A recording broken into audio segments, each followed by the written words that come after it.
à partir du XVIIIe siècle.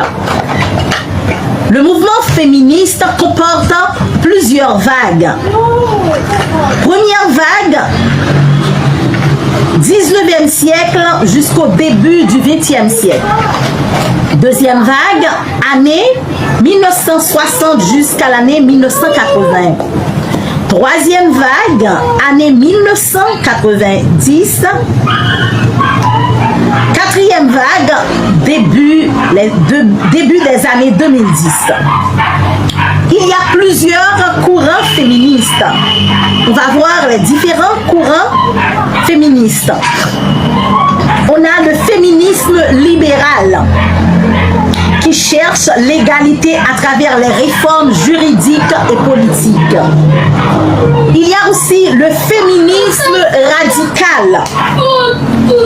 À noter le féminisme radical.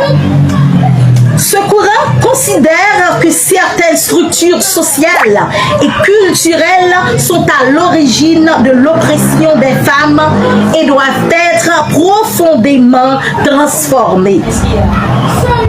On a aussi le féminisme socialiste ou marxiste qui analyse les inégalités entre hommes et femmes en lien avec les systèmes économiques et les classes sociales. En dernier lieu, on a le féminisme chrétien qui cherche à promouvoir la dignité et les droits des femmes à partir de la foi chrétienne et d'une relecture des textes bibliques. Maintenant, nous arrivons au point culminant. On va voir les dangers du mouvement féministe radical. Dans le sujet, on a dit la femme chrétienne face aux dangers du mouvement féministe. Les dangers du mouvement féministe s'accentuent dans le courant radical. Le courant radical projette le premier danger, le rejet de l'autorité divine.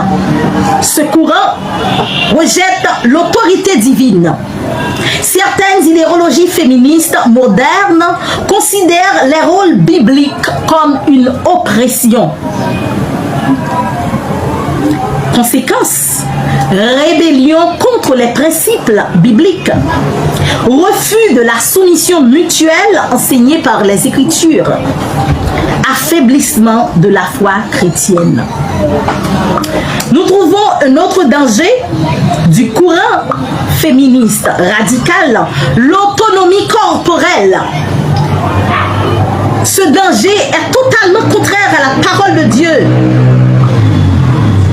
Le mouvement féministe radical prône le droit de disposer de son propre corps. Et la parole de Dieu nous dit que la femme n'a pas autorité sur son propre corps. C'est le mari qui a l'autorité sur son corps. Le mari, de même, n'a pas autorité sur son propre corps. C'est la femme qui a l'autorité sur son corps. Il y a l'abstention en cas de prière, un accord. Mais la femme chrétienne ne peut pas déclarer que son corps appartient à lui-même. Cette idéologie est contraire à la parole de Dieu.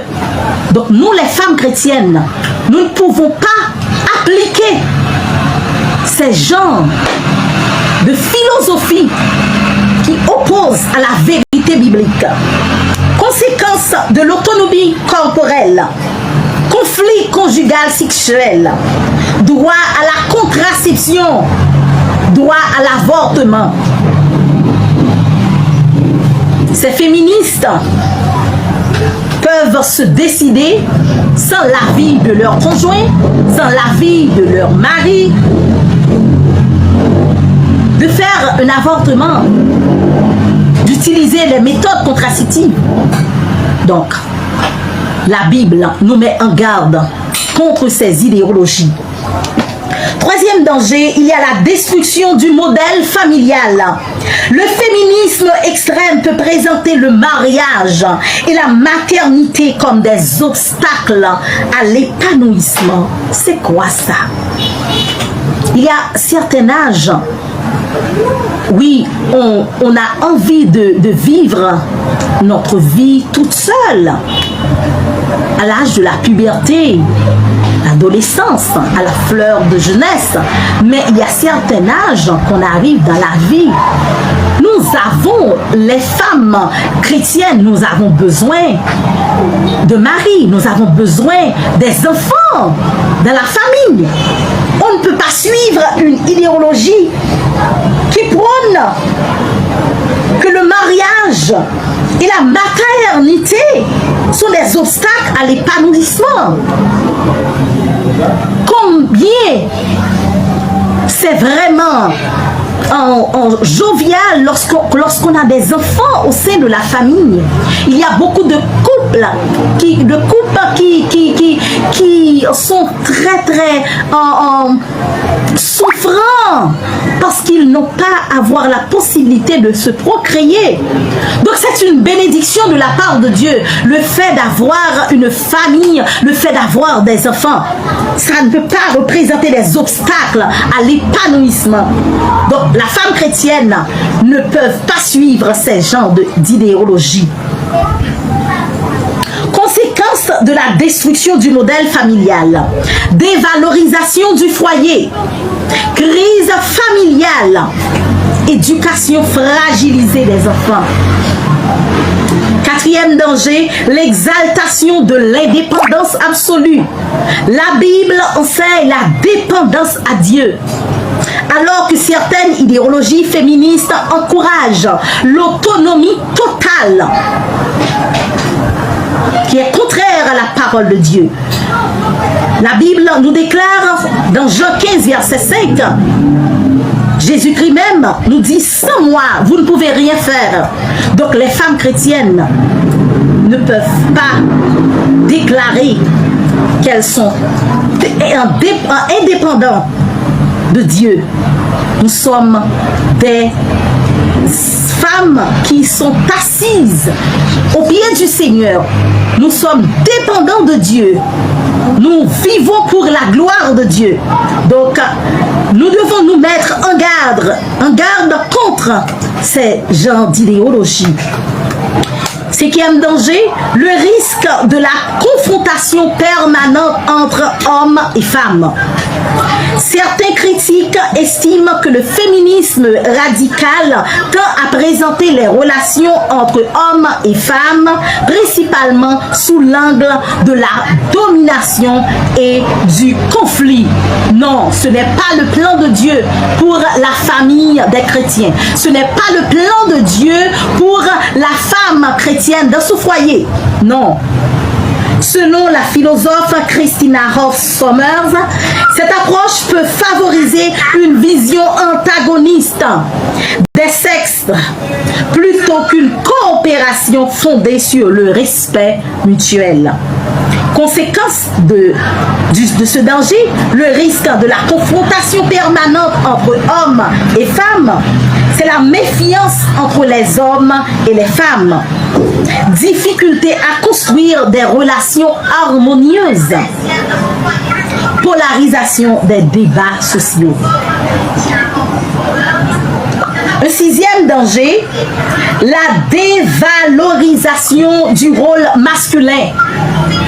Dans certaines approches extrêmes, les hommes peuvent être perçus principalement comme des oppresseurs. Nous ne pouvons pas considérer que la majorité ou tous les hommes sont des oppresseurs. Il y a des hommes, surtout les hommes qui n'ont pas la grâce divine, qui ne sont pas régénérés. Mais en valorisant ces idéologies, nous allons en dévaloriser le rôle masculin.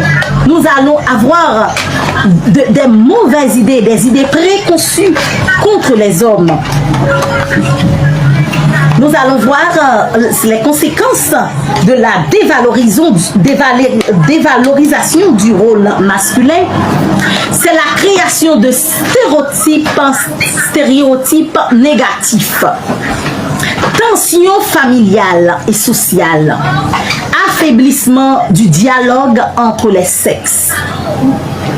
Septièmement, on a l'individualisme excessif. Des auteurs soutiennent qu'une insistance excessive sur l'autonomie individuelle peut parfois diminuer l'importance de la solidarité familiale ou communautaire. Comme conséquence, on a isolement social, affaiblissement des liens communautaires, diminution du sens des responsabilités collectives. Donc, lorsque le féminisme radical prône l'individualisme excessif, donc la femme se concentre sur elle-même. Elle n'a pas besoin de mari, elle n'a pas besoin des autres, des collègues, elle n'a pas besoin des membres de sa famille.